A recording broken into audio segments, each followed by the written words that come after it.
Kereru Station's charitable trust that runs 22,000 stock units. Gone through a development stage of investing in on-farm storage with water, obviously carrying a lot more stock going forward, and really the idea was looking at our infrastructure and what we needed to do to be able to handle that extra numbers of stock. So big one obviously is handling facilities. So we invested in looking at what options we had to improve the centre of the station around handling stock.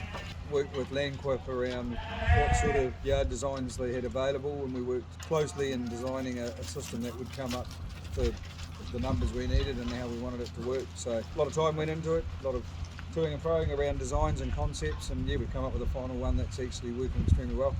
Yes, the station's pretty amazing really when you think it's a charitable trust that's been in trust since the late 60s, employs 7 full-time staff, and take a bit of pride in actually the staff and people coming through the station are learning, training, and we're really sending them on their pathway to their careers really.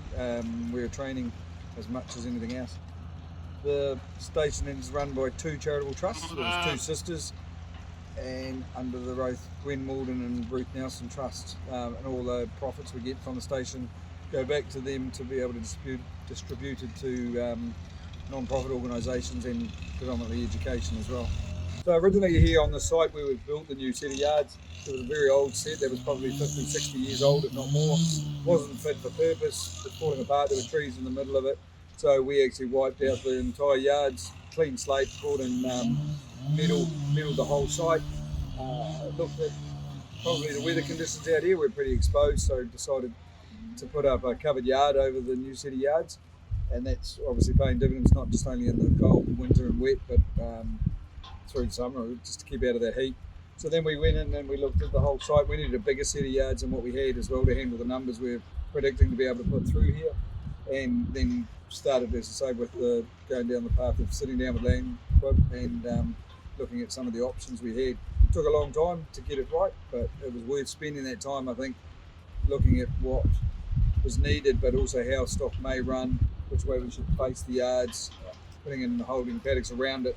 So it was the whole site rather than just what I suppose just putting in a set of yards. The interesting part that I think Landquip had, which is a bit different, we put in a round diamond. We still call it a diamond even though it's round, and that's worked extremely well. The benefit of that with the design that we've come up with is we can actually do 2 to 3 operations at once, and you'll see. Hopefully you'll be able to see that on the videos. We can weigh on one side, we can be manually drafting, but we can also use dagging plants as well. So it's got multi-uses rather than probably being able to utilise the staff and actually have stock not hanging around in the yards they're in, they're out, they're processed and gone.